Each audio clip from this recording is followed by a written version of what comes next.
Greetings, ladies and gentlemen.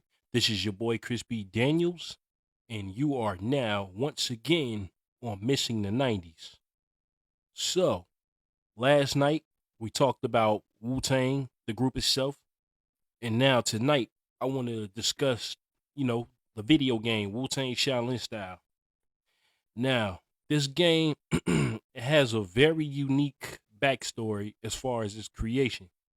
So, the reason why this game came about really that I know of is because there was going to be this one game released in 1997, 98 called Thrill Kill, right?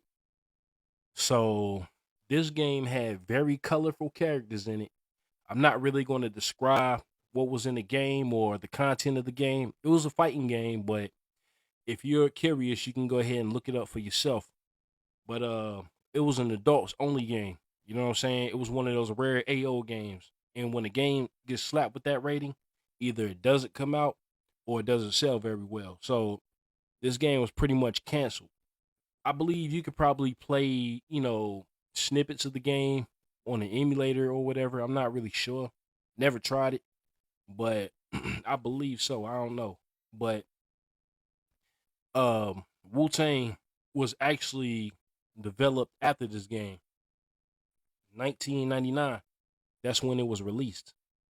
So when it first came out, I knew nothing about it. I know my oldest brother Rob, he played the game before any of us had. You know what I'm saying? Like he was telling us about the game and how it was and everything. Because like I said, I didn't play the game until 2001, 2 years after it came out. So this game is not like your usual fighting game. So this game right here is actually a four-player game, and is there's no jumping really. It's just you're moving around the stage or whatever, and pretty much fighting whoever. It's a free for all basically. You know what I mean? So like I said, this game is different from a lot of fighting games. Now there's a blood code in this game, and I'll put it on the screen at the end of this video.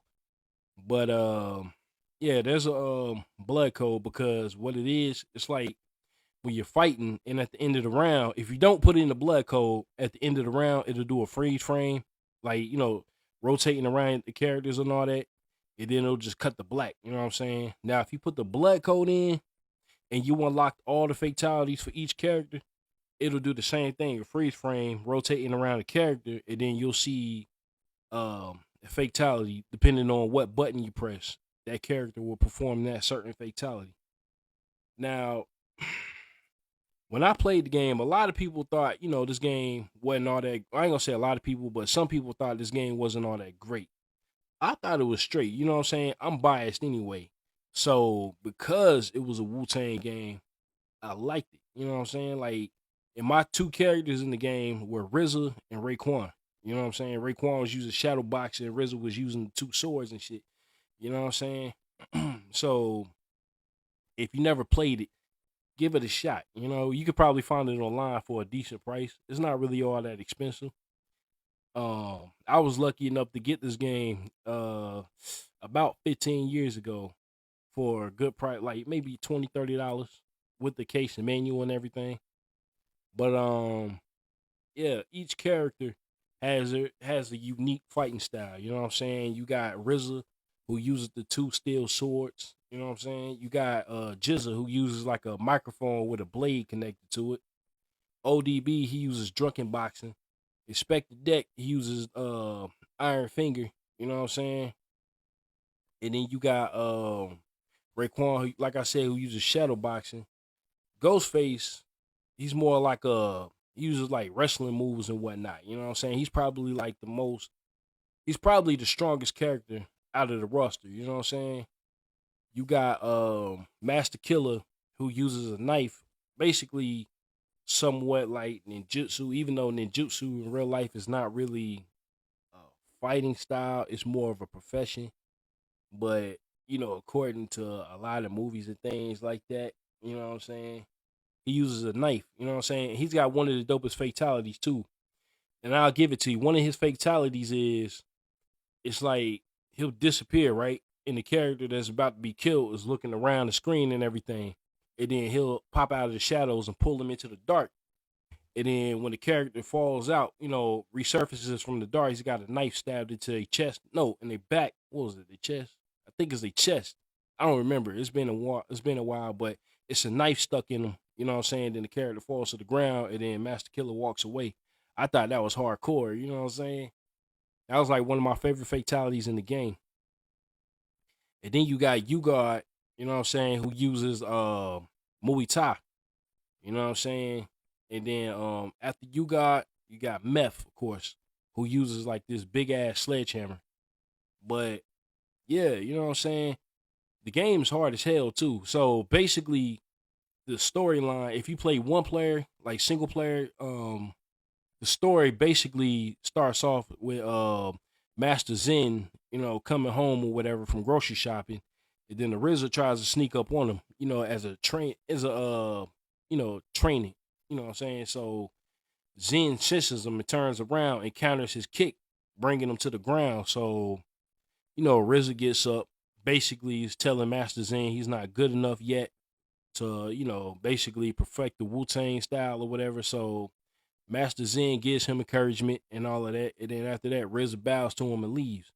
So after RZA walks away from the apartment, here comes another antagonist named Mangzu. You know what I'm saying? But before that, at the very beginning of the game, Mangzu was preaching to his cronies, like his henchmen and all that, his warriors who was training out in the courtyard and all that. So he's basically telling them that his goal is to get the secrets of the Wu-Tang. So that's when it cuts to Zen coming home from grocery shopping. But after all that plays out, Zen and his henchmen come in and kidnap Master Zen. You know what I'm saying? So Zen refuses to tell Mangzu, about the Wu-Tang secrets or where they're located, right? So RZA senses this while everybody's chilling and watching TV.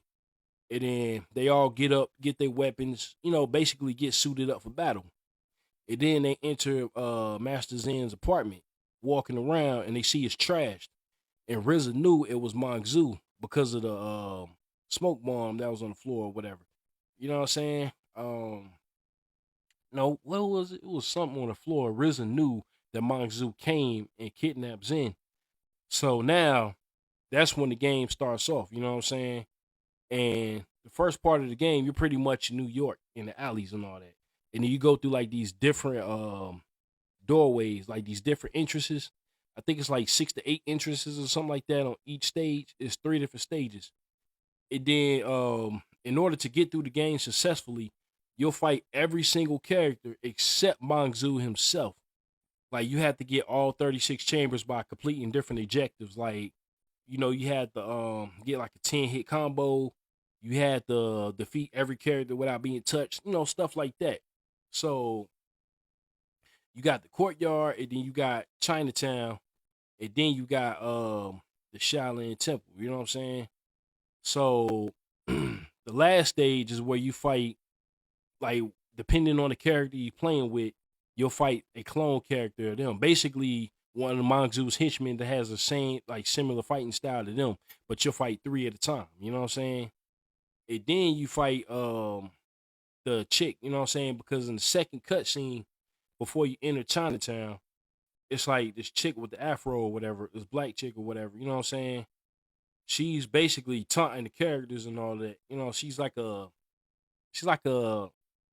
chick with sexual like, a sexual character, you know what I'm saying? But she gets Wuji and Jin. Like Jin is similar to Ghostface's character. And Wuji, he's similar to Jizz's character, you know what I'm saying?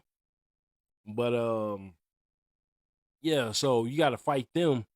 It basically you gotta fight the same characters over and over and over again. You know what I'm saying? And it gets kind of annoying after a while, but you'll get through the game. The game is quite short, depending on how skillful you are. If you can get all 36 chambers, you know what I'm saying, in one shot or quickly, then you'll get through the game.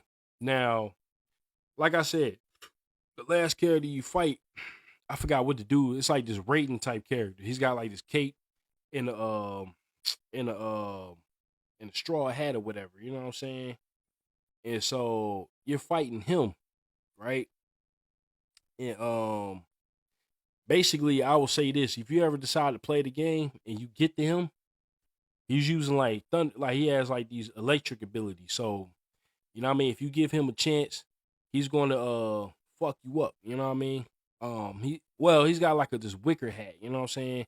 Similar to if you ever seen Big Trouble in Little China, you know that character. But yeah, so the best way to beat him, if you played the game and you can't get past him, the best way to beat him is keep circling around him at the edge of the stage. Just keep moving in circles, and then when he attacks, because he has a slow recovery, so when he attacks and he misses you, then that's when you walk up to him and hit him with a combo, then start circling the screen again. You know what I'm saying? That's how I beat him.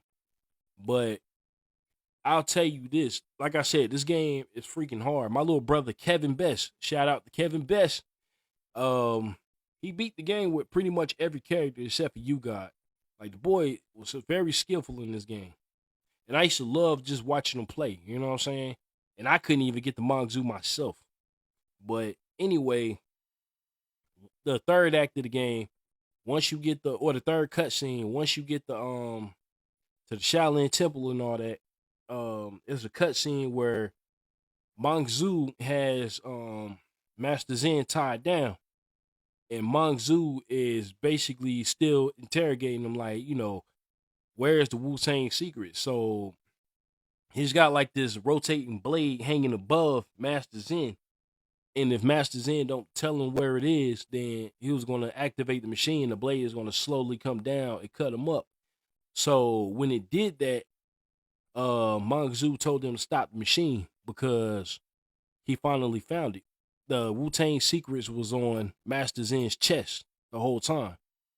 You know what I'm saying? Like tattooed into him. So this part isn't really shocking. It's kind of tame nowadays, in my opinion. But what happens is Mangzu cuts the Wu-Tang secrets out of Master Zen, you know what I'm saying? Killing him instantly. Because, you know, he pretty much cut his skin off just for the secrets. And so after that, that's when you start, you know, the Shaolin Temple. You got to fight your three clones. You got to fight the chick with the afro. You got to fight the dude with the wicker hat with the electrical abilities. Then you fight Mangzu. You know what I'm saying? So, like I said, if you want to play this game, this shit is hard. Now, I remember there was a rumor. I don't know how far the rumor stretched, but I was hearing the Capadonna was in the game as a secret unlockable character, but nah, that's not true. You know what I'm saying? So the only characters you can unlock is pretty much a third version of the same characters, you know, the same clan members. You know what I'm saying? So it's basically them in different costumes, and you can play a Master Zen, which basically has Inspector Deck's moveset. You know what I'm saying? But like I said, if you never played this game, give it a shot. And if you know, on the edge, you know, basically on the fence about ordering it or buying it or whatever, see if you know anybody who has the game. Maybe you can go over their house and play it. You know what I mean? Like, I have the game. I'm glad I own it because, like I said, I was a diehard Wu-Tang fan back in the day, and I tried to get as much as I could. You know what I'm saying? But that's pretty much the game. You know what I'm saying? Wu-Tang Shaolin style. And like I was saying, in different parts of the world, the game is called Wu-Tang Taste the Pain, which is basically the same game. Now, I was an idiot too back in the day because I thought that was like a sequel or something. But no, that's just the name of the game somewhere else, overseas. But yeah. I love it, man. But anyway, that was, you know, Mission in the 90s episode 5. And I really enjoyed this one with y'all, man. So if you're watching this on YouTube, give it a like, comment, and subscribe. You know, give it a like, comment, and subscribe to it. I will greatly appreciate that. And I'm over here repeating myself over and over again. I know y'all noticed that. I'm an idiot. Anyway, I'm an idiot. But I'm about to jump off of here. And once again, I appreciate y'all listening to me. And I can't do this without y'all. You know, love y'all. All right. Peace. The feeling is mutual. Come in, take a seat, share your thoughts with each, and preach it when you speak, so we can share kinetic energy throughout the brainwave. Keep us balanced out and all on the same stage.